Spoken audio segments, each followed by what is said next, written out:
keren. Ini Mamma Mia. Cerita Rasa, Sabtu 21 Juni pukul 10:30 siang di Kompas TV.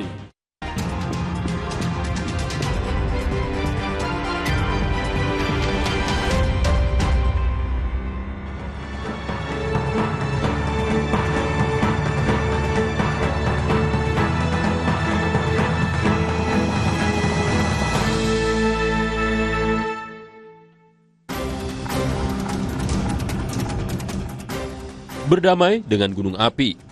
Sejumlah gunung api di Indonesia mulai aktif tahun ini. Warga di sekitar gunung diharapkan beradaptasi terhadap risiko yang muncul. Pada paruh pertama 2025, harian Kompas mencatat setidaknya 6 gunung api meningkat aktivitasnya.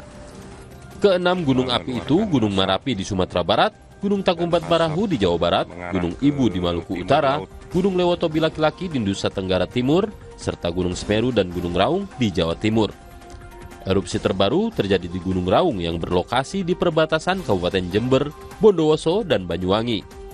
Pada Jumat dini hari, Gunung Raung erupsi dengan tinggi kolom 1000 meter di atas puncak. Pusat Vulkanologi dan Mitigasi Bencana Geologi atau PVMBG menilai tingkat aktivitas Gunung Raung berada pada level 2 atau waspada, dengan rekomendasi masyarakat tidak beraktivitas pada radius 3 km dari kawah.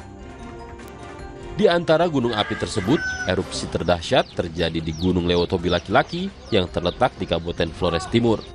Gunung tersebut erupsi pada Selasa lalu pukul 17.35 waktu Indonesia Tengah dengan status level 4 atau awas. Kolom erupsi melampaui 10.000 meter. Setelah erupsi, 3 bandara di Pulau Flores ditutup, yaitu Bandara Franciscus Saverio Seda di Maumere, Bandara Soa di Bajawa, dan Bandara Haji Hasan Arubusman di Ende. Akibatnya, 26 jalur penerbangan turut terdampak, terdiri dari 12 penerbangan internasional dan 14 penerbangan domestik.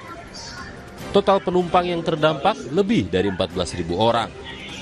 Erupsi ini merupakan lanjutan dari erupsi pada 23 Desember 2023. Pada 3 November 2024, terjadi erupsi besar yang menyebabkan 9 orang tewas di tempat akibat terkena lontaran lava pijar. Lebih kurang 60 orang terluka dan sekitar 13.000 jiwa mengungsi.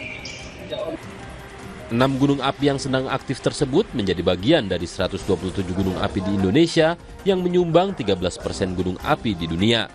Kita memang harus hidup berdamai dengan gunung api yang terletak dalam cincin api Pasifik ini.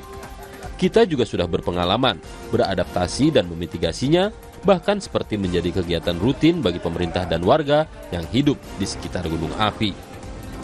PVMBG rutin menyampaikan informasi aktivitas gunung api dan rekomendasi bagi pemerintah daerah dan warga melalui berbagai kanal informasi. Pemda menanggapinya dengan mengungsikan warga dari wilayah terdampak. Warga mengungsi ke tempat yang disediakan pemerintah dan mendapatkan pasokan logistik yang diperlukan. Meskipun telah menjadi kegiatan rutin, kesiapsiagaan tetap diperlukan karena dampak di lapangan dapat mengejutkan. Dengan kesiapsiagaan yang cukup memadai ini, jika ada kekurangan di sana-sini, kita bersama-sama mengoreksinya agar warga terdampak erupsi gunung api mendapatkan pelayanan terbaik.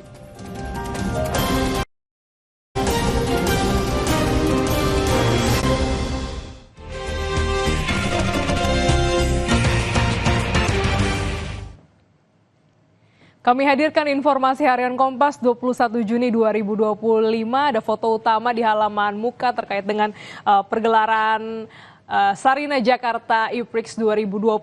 Kita lihat ini merupakan pebalap tim Neom McLaren Formula E melintas di tikungan 16 yang merupakan zona aktivasi attack mode pada sesi latihan bebas pertama atau free practice pertama ajang balap Sarina Jakarta E-Prix 2025 di sirkuit Jakarta International E-Prix Ancol, Jakarta.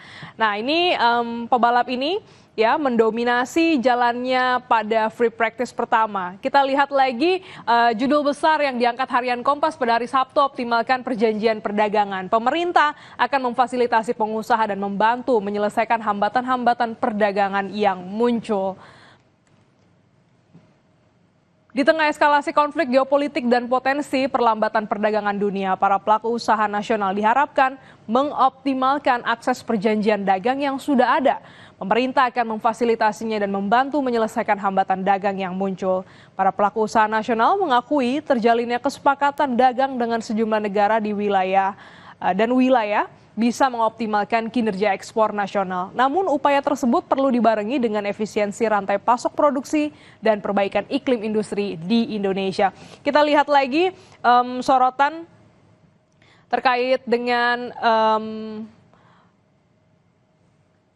evakuasi WNI dari Iran telah berlangsung. Pemerintah Indonesia telah mengevakuasi warga negara Indonesia dari Iran dan juga dari Israel. Direktur Perlindungan WNI Kementerian Luar Negeri Judan Nugraha mengatakan WNI dievakuasi dari Iran melalui jalur darat dan Juda tidak memberikan rincian lebih lanjut soal proses evakuasi. Dalam sejumlah proses evakuasi di wilayah konflik, pemerintah Republik Indonesia biasanya baru mengumumkan perincian setelah evakuasi selesai. Evakuasi harus lewat darat karena wilayah udara Iran ditutup. Dalam evakuasi sebelumnya, WNI naik ke mobil menuju Pakistan lalu terbang dengan pesawat ke Indonesia.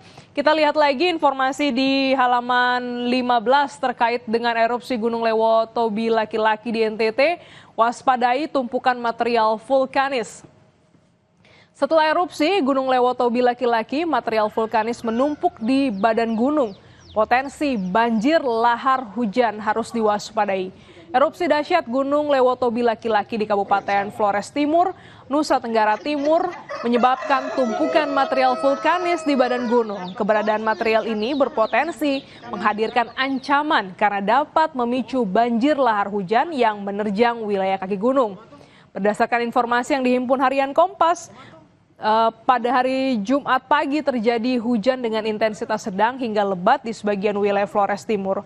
Hujan mulai mengguyur sejak Jumat dini hari, padahal saat ini Flores Timur sudah memasuki musim kemarau. Informasi ini dan sorotan lainnya saudara dapat Anda baca di harian Kompas yang terbit pada hari ini di hari Sabtu 21 Juni 2025 atau mengakses di kompas.id.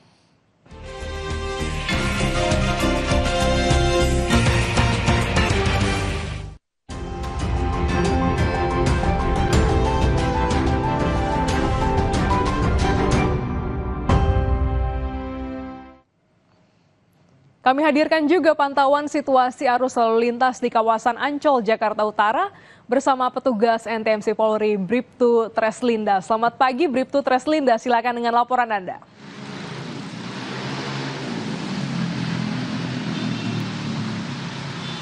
Ya baik, terima kasih rekan saya Klenis dan pemirsa. Saat ini arus lalu lintas di kawasan Ancol ini masih terbilang normal, namun prediksi kami peningkatan volume kendaraan di kawasan ini akan terus terjadi hingga siang hari nanti, mengingat banyak sekali aktivitas yang akan dilaksanakan di kawasan Ancol ini, baik itu aktivitas akhir pekan yang akan dilaksanakan oleh pengunjung di Ancol, kemudian ada juga kegiatan Formula E di kawasan ini, sehingga memang prediksi kami akan terjadi peningkatan volume kendaraan. Untuk saat ini arus lalu lintas dari arah Senen yang akan mengarah ke arah PRJ masih dalam keadaan ramai dan lancar. Perlambatan kecepatan kendaraan terjadi di antrian traffic light. Kemudian untuk kendaraan dari arah PRJ yang akan mengarah ke arah Ancol dan juga yang akan mengarah ke arah Senen masih dalam keadaan ramai lancar seperti yang Anda saksikan sekarang.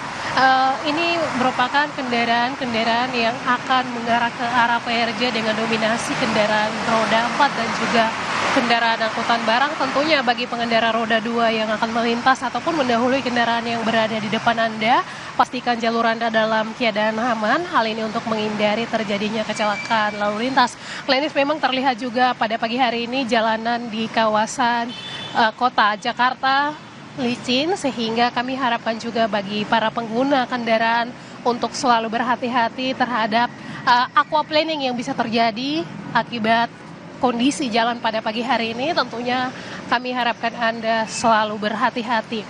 Untuk kendaraan yang akan mengarah ke arah fluid maksud kami pada pagi hari ini juga masih dalam keadaan ramai dan lancar. Tentunya kecepatan kendaraan dapat dipacu dengan kecepatan normal dan hal ini masih akan terus terjadi peningkatan volume kendaraan. Tentunya kami harapkan Anda untuk selalu berhati-hati. Kami juga menginformasikan bahwa di kawasan Ancol ini akan dilaksanakan kegiatan Formula E oleh pemerintah DKI Jakarta. Adapun rekayasa lalu lintas yang rencananya akan ditutup untuk arus lalu lintas sepanjang area Bundaran Symphony of the Sea di pintu timur.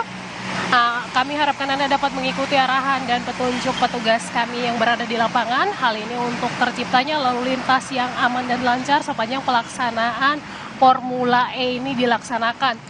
Dan bagi pengunjung yang akan datang ke sini akan disediakan juga kantong-kantong parkir. Sementara akan turun di pintu timur ini disediakan juga shuttle bus yang akan mengantar pengunjung untuk langsung mengikuti ataupun menonton acara Formula E ini berlangsung. Untuk itu kami harapkan Anda dapat mengikuti arahan dan petunjuk petugas kami yang berada di lapangan. Adapun area-area kantong-kantong parkir yang disediakan yaitu di Sentral B, belakang Gundala, Pasar Seni, dan Eco Fashion. Ini juga disiapkan kantong-kantong parkir, kemudian ada pun kantong parkir yang disediakan juga bagi penonton, baik itu penonton Royal Suite dan juga Presidential. Kami harapkan Anda mengikuti arahan petunjuk petugas kami yang berada di lapangan terkait dengan pengaturan kantong-kantong parkir yang sudah disediakan oleh anggota kami yang berada di lapangan. Hal ini untuk menciptakan lalu lintas yang aman dan lancar dan juga pelaksanaan kegiatan yang lancar sepanjang pelaksanaan Formula E. Kemudian saudara, kami juga menginformasikan berdasarkan data RSMS Korlantas Polri, angka kecelakaan lalu lintas dalam kurun waktu 1 kali 24 jam terjadi 213 kasus laka lantas dengan rincian 25 orang meninggal dunia, 29 orang luka berat dan 274 luka ringan. Dari data tersebut 99% terjadi di jalan non-tol. Tentunya bagi para pengguna jalan untuk mengutamakan keselamatan dalam berkendara, hal ini untuk menekan tingginya kecelakaan lalu lintas per harinya di seluruh Indonesia. Dan bagi Anda yang akan beraktivitas, periksa kembali kelengkapan kendaraan Anda dan pastinya dalam keadaan layak jalan, Anda sendiri dalam keadaan sehat. Hal ini untuk terciptanya lalu lintas yang aman dan juga lancar. Dan bagi saudara yang akan mengupdate informasi-informasi seputar arus lalu lintas terkini, kami siap melayani Anda di 15669 ataupun melalui SMS center kami di 9119. Demikian Brigadir Treslinda melaporkan, kembali ke rekan saya, Klenis, silakan. Terima kasih Brigadir Treslinda atas laporan Anda. Selamat bertugas kembali.